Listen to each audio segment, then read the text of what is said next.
Good morning students. Class 11th में अपने जो एनसीईआरटी की जो बुक है उसका फर्स्ट चैप्टर अपन पढ़ चुके थे और सेकंड चैप्टर में भी अपन ने 3 भौतिक प्रदेशों के बारे में पढ़ चुका है वीडियो के माध्यम से। आज हम सेकंड चैप्टर को स्टार्टिंग से समझने का प्रयास करेंगे बुक के माध्यम से। इसमें अपन समझेंगे अपने चैप्टर का जो नाम है वो है संरचना और भू आकृति विज्ञान। संरचना का अर्थ क्या होता है? अपनी धरातलीय बनावट, और धरातलीय बनावट में वही चीज़ें आती है कि किसकी बात करें, भौतिक प्रदेशों की अपन बात करते हैं इसमें। तो सबसे पहले अपन देखते हैं इसको शुरू से। क्या आपने कभी सोचा है कि मिट्टी की उर्वरकता यानी मिट्टी की उपजाऊपन क्षमता, गठन और स्वरूप अलग अलग क्यों होते हैं? उपजाऊ क्षमता अलग है, उसका मिट्टी का तत्व अलग होते हैं, उसका गठन यानी किस प्रकार की मिट्टी होती है। तो हर जगह अपन मिट्टी को देखते हैं तो अलग अलग प्रकार की मिट्टी पाई जाती है, यानी उसमें किसी न किसी तत्व की क्या होती है, कमी और वृद्धि होने के कारण उसका कलर परिवर्तित होता है, स्वरूप परिवर्तन होता है। आपने ये भी सोचा होगा कि अलग अलग स्थानों पर चट्टानों के प्रकार भी क्या होते हैं, अलग अलग प्रकार की कई कठोर चट्टानें देखने को मिलती है तो कई कोमल चट्टानें देखने को मिलती है, अलग अलग प्रकार के कलर की चट्टानें देखने को मिलती है। चट्टानें और मिट्टी आपस में संबंधित है, मिट्टी से ही चट्टानों का निर्माण, क्योंकि चट्टानें जब टूटती है तो वो मिट्टी का निर्माण भी करती है। क्योंकि असंगठित चट्टानें, असंगठित का जो एक साथ जुड़ी हुई नहीं होती, वो चट्टानें वास्तव में मिट्टी ही है। पृथ्वी के धरातल पर चट्टानें वो मिट्टियों में भिन्नता धरातलीय स्वरूप के अनुसार पाई जाती है। वर्तमान अनुमान के अनुसार पृथ्वी की आयु 46 करोड़ वर्ष बताई जाती है। इसमें अपन बात कर रहे हैं कि वर्तमान अनुमान के अनुसार पृथ्वी की जो आयु है वो 46 करोड़ वर्ष बताई जाती है। इतने लंबे समय में अंतर्जात और बहिर्जात, अंतर्जात का अर्थ होता है धरती के धरातल के आंतरिक भाग से लगने वाला जो बल होता है, और बाह्य जात होता है बाहरी बल। बाहरी बल कौन सा होता है? मानव द्वारा जनित जो बल होता है। जैसे मानव नए नए उद्योगों की स्थापना कर रहा है, बांध बना रहा है, तो ये जो ऊपर से दाब पड़ता है इसी को बाह्य जात बल कहते हैं। अनेक परिवर्तन, इन बलों के कारण बहुत सारे परिवर्तन अपने धरातल पर देखने को मिलते हैं। नेक्स्ट अपन देखते हैं इन बलों की पृथ्वी की धरातलीय और अधस्थलीय आकृतियों की रूपरेखा निर्धारण में एक महत्वपूर्ण भूमिका रही है। आप पृथ्वी की विवर्तनिक की हलचल, प्लेट टेक्टोनिक जिसको बोलते हैं, विवर्तनिक यानी धरातल के आंतरिक भागों में जो हलचल होती है, प्लेटों की खिसकने की जो घटना घटित होती है, के विषय में भौतिक भूगोल का परिचय जो अपनी इस बुक के अंदर के नामक पढ़ में अपन ऑलरेडी छोटी क्लासों में इसके बारे में पढ़ चुके हैं, प्लेट टेक्टोनिक के बारे में।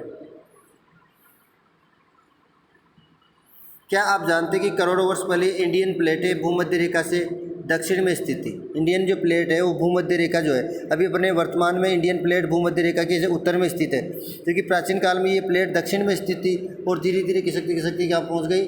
उत्तर में पहुँच गई। ये आकार में काफ़ी विशाल थी और ऑस्ट्रेलियन प्लेट भी इसी का हिस्सा थी। करोड़ों वर्षों के दौरान ये प्लेट काफ़ी हिस्सों में टूट गई और ऑस्ट्रेलियन प्लेट दक्षिणी पूर्व और इंडियन प्लेट उत्तर दिशा में खिसकने लगी। ऑस्ट्रेलियन प्लेट तो नीचे की ओर और जो दूसरी प्लेट इंडियन प्लेट है वो उत्तर की ओर खिसकने लगी। और इंडियन प्लेट के खिसकने की विभिन्न अवस्थाओं को रेखांकित कर इंडियन प्लेट का खिसकना आज भी वर्तमान में बताया जाता है कि आज भी इंडियन प्लेट खिसकती जा रही है उत्तर की ओर।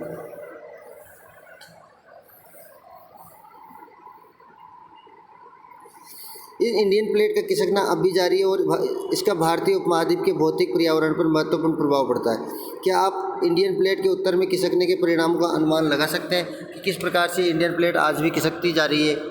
भारतीय उपमहाद्वीप की वर्तमान भूवैज्ञानिक संरचना व उसके क्रियाशील भू आकृतिक प्रक्रम मुख्यतः अंतर्जनित है और बहिर्जनित बलों और प्लेटों के क्षति संतरण की अतः क्रिया के परिणाम स्वरूप यह स्थिति उत्पन्न होती है। यह अस्तित्व में आए थे और भूवैज्ञानिक संरचना और सेल समूह की भिन्नता के आधार पर भारत को 3 भूवैज्ञानिक खंडों में विभाजित किया जा सकता है जो भौतिक लक्षणों पर आधारित है। अब इसको हम विस्तारित रूप में पढ़ेंगे। पहले अपनी 3 किसके आधार पर?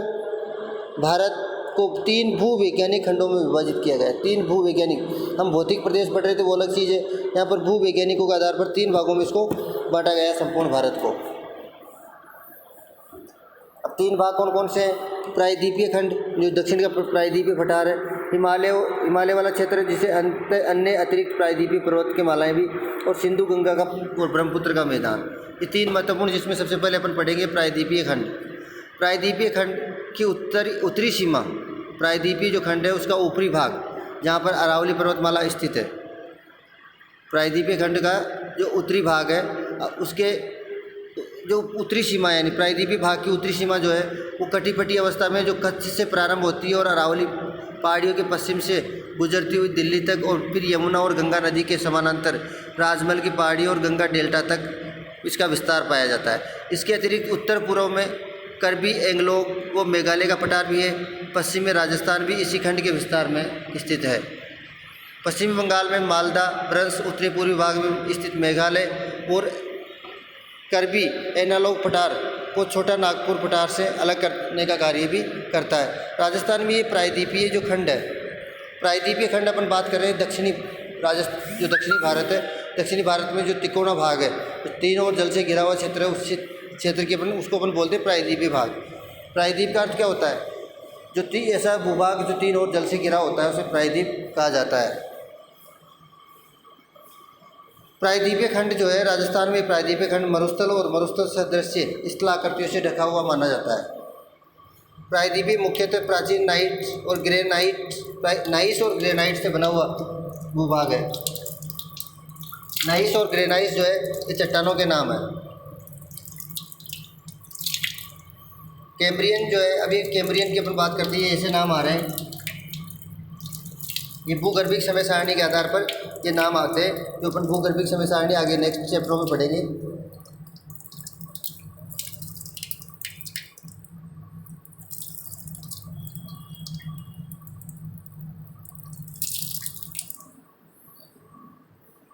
प्रायद्वीपीय मुख्यतः प्राचीन नाइस और ग्रेनाइट दो प्रकार की चट्टानों से बना हुआ बताया जाता है। और इसमें कैम्ब्रियन, अभी कैम्ब्रियन, प्री कैम्ब्रियन यानी प्राचीन काल की अपन बात कर रहे हैं, तो कैम्ब्रियन जो काल था, प्रारंभिक जो समय था, उसमें कल्प से कैम्ब्रियन कल्प बोला जाता है समय, यानी कैम्ब्रियन काल का जो समय था उस समय से भूखंड एक कठोर खंड के रूप में खड़ा हुआ था। अपवाद स्वरूप पश्चिमी तट जो है समुद्र में डूबा होने और कुछ हिस्से विवर्तनिकी का अर्थ होता है भूगर्भिक हलचल, विवर्तनिकी क्रियाओं से परिवर्तित होने के उपरांत भी इस भूखंड के वास्तविक आधार तल पर प्रभाव नहीं पड़ता है। इंडो ऑस्ट्रेलियन प्लेट का हिस्सा, इंडो ऑस्ट्रेलियन जो प्लेट है उसका हिस्सा होने के कारण ये ऊर्ध्वाधर हलचल, ऊर्ध्वाधर का अर्थ था उत्तर से दक्षिण, ऊपर से नीचे वाला जो ऊर्ध्वाधर भाग है, हलचल और खंड भ्रंशों से प्रभावित है। और नर्मदा, तापी और महानदी की रिफ्ट घाटियाँ और सतपुड़ा ब्लॉक पर्वत इसके ही एग्जाम्पल, इसके उदाहरण हैं। प्रायद्वीप मुख्यतः अवशिष्ट पहाड़ियाँ शामिल है प्रायद्वीप में, जैसे अरावली, नल्ला माला, जावादी, वेलिकोंडा, पालकोंडा श्रेणी और महेंद्रगिरी पहाड़ियाँ। ये सारी पहाड़ियाँ जो है प्रायद्वीपीय पठार का ही भाग है। यहाँ की नदी घाटियाँ उथली और उनकी प्रवणता कम है। प्रवणता का अर्थ भाव जो है, यानी उसकी जो ढाल है वो ढाल कम है। अब अपनी ये इसके बाद में अपन नेक्स्ट देखते हैं कि भूगोल में प्रयोगात्मक कार्य, प्रयोगात्मक अर्थ क्या होता है जिसको अपने को मानचित्र के माध्यम से समझना है। तो प्रयोगात्मक कार्य भाग फर्स्ट में ये जो इसके बारे में डिटेल दी हुई है वो डिटेल यहाँ पे डाली गई है कि नामक जो पुस्तक भूगोल में प्रयोगात्मक कार्य भाग 1 नामक जो पुस्तक में अपने प्रवणता की गणना की प्रवणता का अर्थ होता है जो भाव है, ढलान है, उस ढलान के बारे में समझा होगा, सीखा होगा। क्या आप हिमालय से निकलने वाली और प्रायद्वीपीय नदियों की प्रवणता ज्ञात करके उनकी तुलना कर सकते हैं? यानी जो अपन हाइट है, धरातल की जो हाइट है, उस हाइट के आधार पर प्रवणता निकालते हैं। तो हिमालय क्षेत्र से निकलने वाली नदियों की प्रवणता ज़्यादा होती है, जबकि प्रायद्वीपीय पठार से निकलने वाली जो नदी है उनकी प्रवणता यानी जो ढाल है वो कम होता है।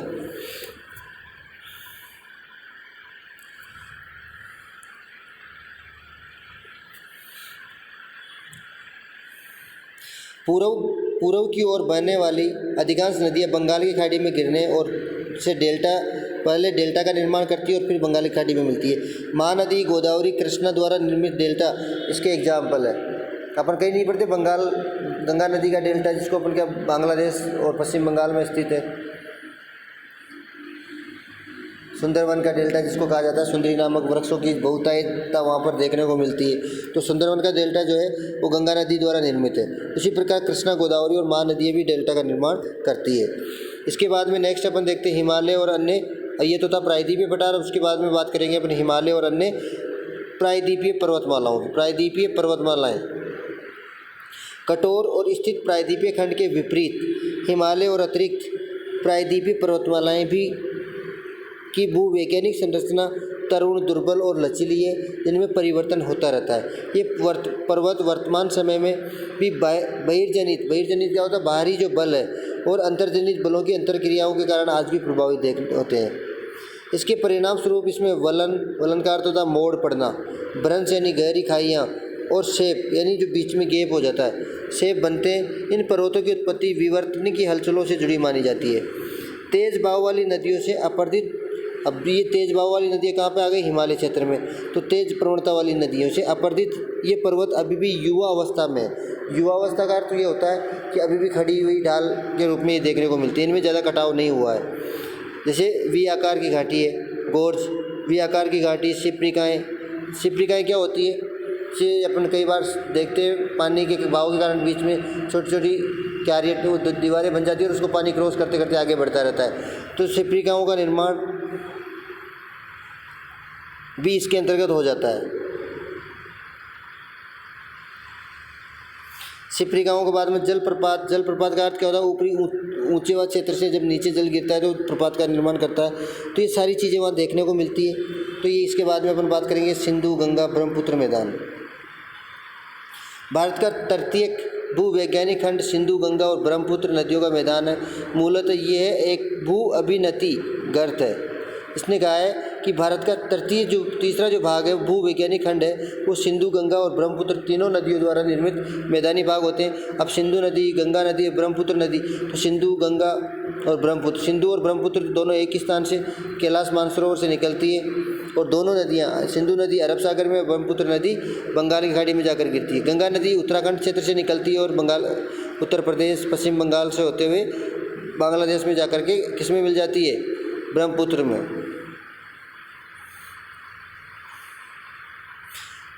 मूलतः ये एक भू अभिनति गर्त, भू अभिनति भूमि द्वारा निर्मित एक ऐसा गहरी खाई है, गहरा गर्त है जिसका निर्माण मुख्य रूप से हिमालय पर्वतमाला निर्माण प्रक्रिया की तीसरे चरण में लगभग आज से 6.4 करोड़ वर्ष पहले बताया जाता है।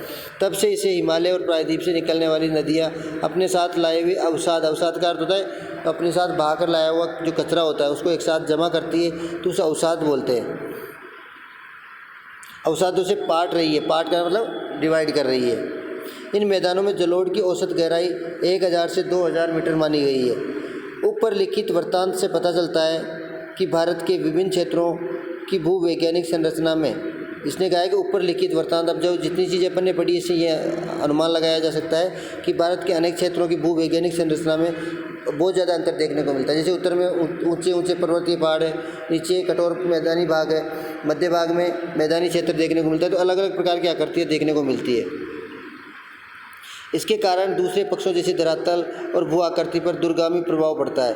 भारतीय उपमहाद्वीप में भूवैज्ञानिक और भू आकृतिक प्रक्रियाओं का यहाँ की भू आकृति और उच्चावच पर महत्वपूर्ण प्रभाव देखने को मिलता है। तो ये गंगा ब्रह्मपुत्र नदियाँ जो है इनके मैदानी क्षेत्र में भी कई प्रकार के अलग अलग मैदानों का निर्माण देखने को मिलता है।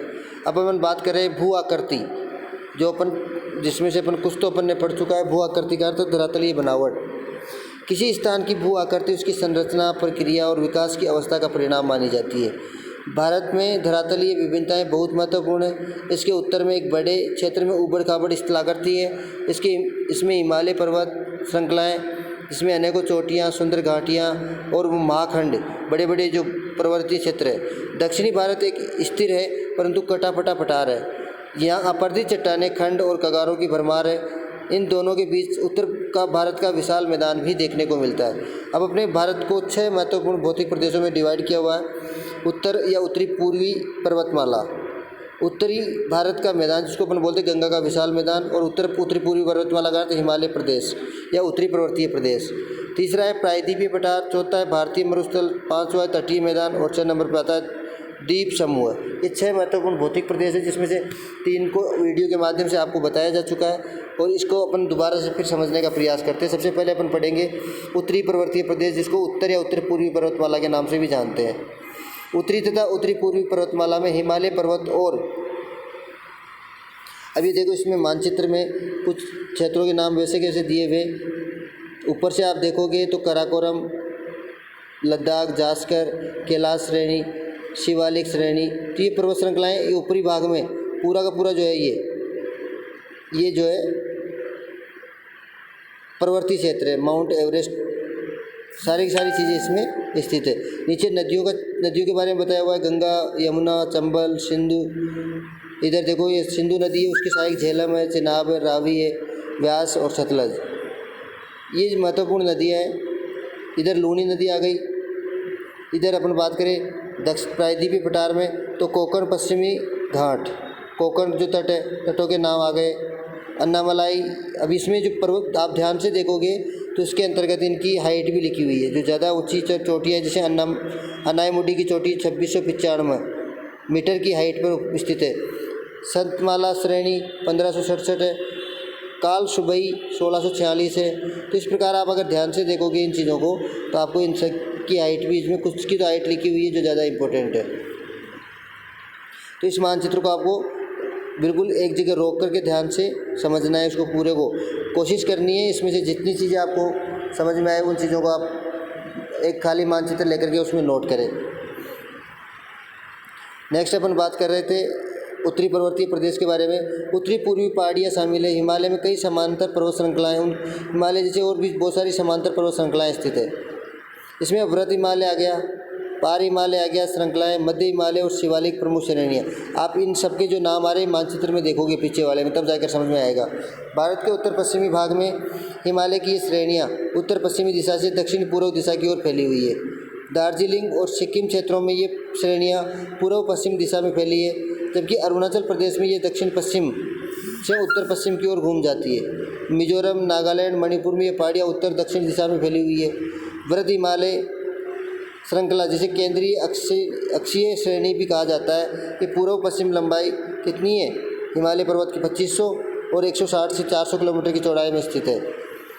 जैसा कि मानचित्र में अपन को देखा है, हिमालय भारतीय उपमहाद्वीप और मध्य और पूर्वी एशिया के देशों के बीच में एक मजबूत और लंबी दीवार के रूप में कार्य करता है, जिसको अपन बोलते हैं भारत का सुरक्षा प्रहरी के रूप में अपन इसको जानते हैं। क्या आप भारतीय उपमहाद्वीप के देशों के नाम बता सकते हैं?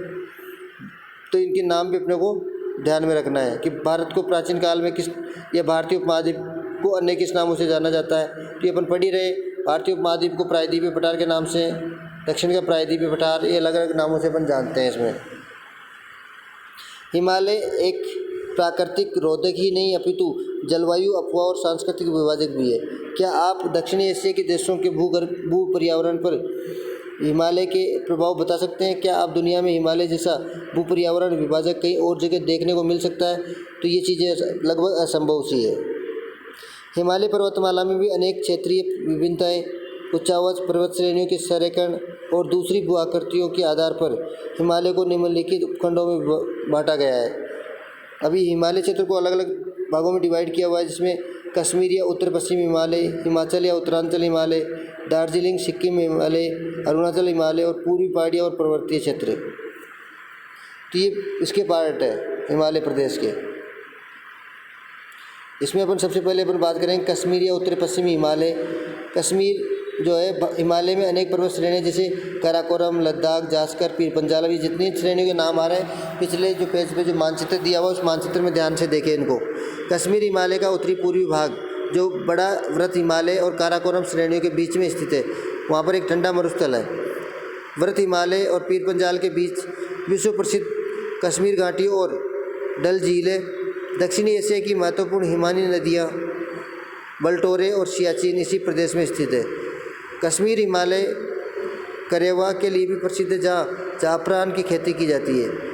वृहत हिमालय में जोजिला, पीर पंजाल में बनियाल, जास्कर श्रेणी में फोटुला और लद्दाख श्रेणी में खरदुंगला जैसे महत्वपूर्ण दर्रे स्थित है। महत्वपूर्ण अलवण जल की झीलें जैसे डल और वुलर तथा लवण जल जैसे पोगांग, सो और सुमोरिरी भी इसी क्षेत्र में देखने को मिलती है। सिंधु और उसकी सहायक नदियाँ झेलम, चिनाब इस क्षेत्र को अपवाहित करती है और कश्मीर और उत्तर पश्चिमी हिमालय विलक्षण सौंदर्य और खूबसूरत दृश्य स्थलों के लिए जाना जाता है।